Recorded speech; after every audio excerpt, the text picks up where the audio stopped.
Bismillahirrahmanirrahim. Assalamualaikum warahmatullahi wabarakatuh. Bersama saya Ainur Hasanah, mahasiswa MPDR dengan NIM 501222738 Universitas Terbuka.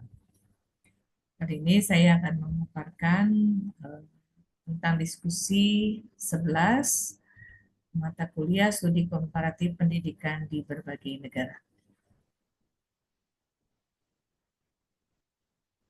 Berikut 10 model pembelajaran terpadu, model penggalan, kemudian model keterhubungan, model sarang, model urutan, model bagian, model jaring laba-laba, model galur, model keterpaduan, model celupan, dan model-model jaringan. Pada sesi 11 ini, diminta untuk melakukan analisis sistem pembelajaran sekolah dasar. Dari 10 model pembelajaran ini, diminta untuk melihat model yang paling relevan dengan kurikulum yang diterapkan di Indonesia saat ini, yaitu model keterhubungan atau konektif dan 2 model keterpaduan atau integratif.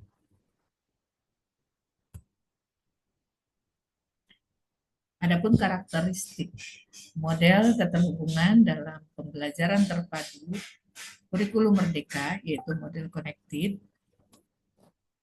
Pertama, interkoneksi konsep.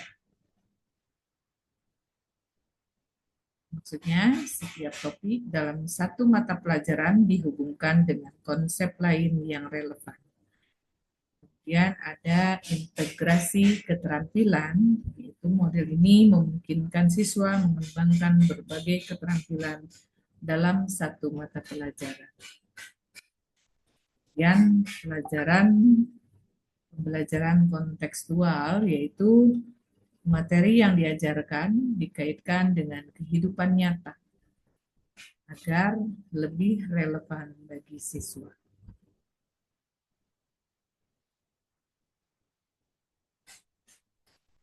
Penerapan dalam kurikulum merdeka yaitu pada pembelajaran berbasis proyek atau project based learning, kemudian fleksibilitas dalam pembelajaran, dan pengembangan keterampilan abad 21.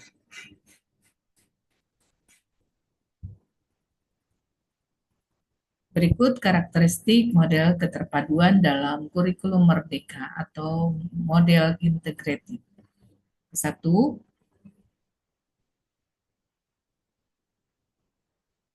Integrasi antar mata pelajaran. Maksudnya, beberapa mata pelajaran digabung dalam satu tema yang relevan. Kemudian, pembelajaran kontekstual dan bermakna, artinya siswa belajar dengan menghubungkan konsep akademik dengan kehidupan nyata. Ketiga, pembelajaran berbasis proyek, yaitu siswa mengerjakan proyek yang mengintegrasikan berbagai mata pelajaran. Yang berikutnya, fleksibilitas dalam pembelajaran. Guru memiliki kebebasan untuk merancang pembelajaran yang sesuai dengan kebutuhan siswa dan konteks lokal.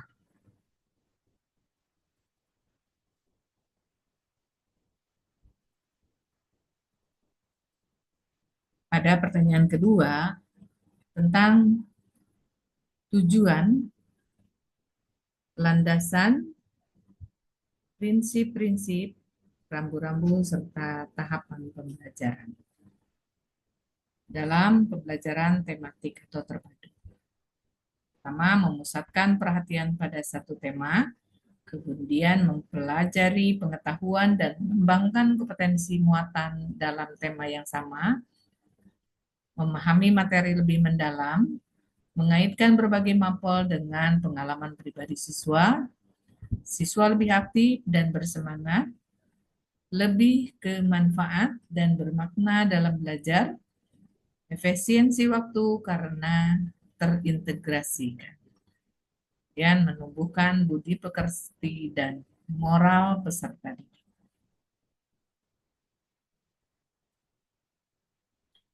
Landasan pembelajaran tematik yaitu landasan filosofis, landasan psikologis, kemudian landasan yuridis. Prinsip-prinsip pembelajaran tematik pertama berpusat pada siswa, yaitu siswa menjadi subjek aktif dalam pembelajaran. Kedua, keterpaduan konsep, yaitu menghubungkan berbagai mata pelajaran dalam satu tema. Berikutnya, pembelajaran kontekstual, yaitu materi dikaitkan dengan kehidupan sehari-hari. Fleksibilitas, guru dapat menyesuaikan pembelajaran dengan kebutuhan dan minat siswa. Adapun rambu-rambu pembelajaran tematik, yaitu tidak semua mata pelajaran harus dipadukan. Kompetensi dasar yang tidak dapat dipadukan tetap diajarkan secara terpisah. Pembelajaran harus tetap menekankan pada keterampilan dasar seperti membaca, menulis, dan berhitung. Memastikan bahwa tema yang dipilih relevan dengan perkembangan siswa.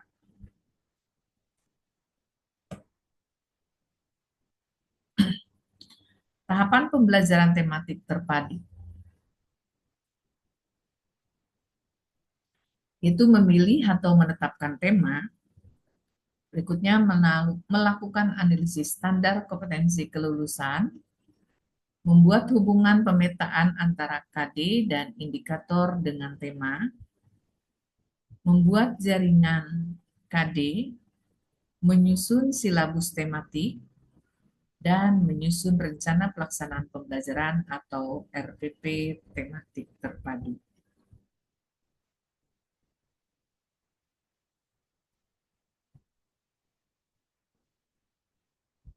Perbedaan antara kurikulum tematik terpadu atau kurikulum 2013 dengan kurikulum Merdeka Belajar,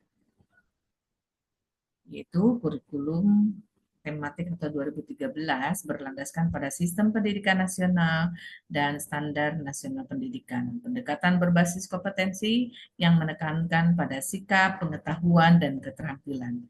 Menggunakan pendekatan tematik terpadu, yaitu mata pelajaran diintegrasikan dalam satu tema. Struktur pembelajaran lebih kaku dengan kompetensi inti atau KI dan kompetensi dasar atau KD yang ditetapkan secara nasional. Penilaian berbasis kompetensi dengan pendekatan autentik yang mencakup aspek kognitif, afektif, dan psikomotorik. Menekankan pada penguasaan materi akademik dengan pendekatan saintifik. Lebih terstruktur dengan pendekatan tematik terpadu. Berikutnya, perbedaan dengan kurikulum Merdeka, yaitu kurikulum Merdeka berlandaskan pada sistem pendidikan nasional dan berfokus pada profil pelajar Pancasila yang menekankan karakter dan kompetensi esensial. Pendekatan yang lebih fleksibel, pembelajaran berbasis proyek atau project-based learning, dan pembelajaran berbasis kompetensi. Fleksibilitas dalam menyusun kurikulum operasional sesuai dengan kebutuhan dan karakteristik siswa. Penilaian lebih berorientasi pada capaian pembelajaran, lebih menekankan pada penguatan kompetensi siswa. Lebih berfokus pada pengembangan karakter, kreativitas, dan keterampilan abad 21 melalui proyek dan eksplorasi mandiri. Di sini kami akan menyampaikan tentang implementasi di tempat saya mengajar. Tempat saya mengajar di SD Islam Al-Iman, Bojonggede, Bogor, saat ini sudah menggunakan kurikulum Merdeka dengan pendekatan deep learning. Pembelajaran berorientasi pada siswa atau student center, di mana mereka belajar lebih kreatif, aktif, dan menyenangkan. Mereka diberikan kebebasan dalam berpendapat dan dalam pengambilan keputusan. Pembelajaran berbasis proyek sehingga mereka dapat mengembangkan berbagai kemampuan masing-masing siswa sesuai dengan potensi masing-masing. Demikian pemaparan dari saya. Terima kasih. Wassalamualaikum warahmatullahi wabarakatuh.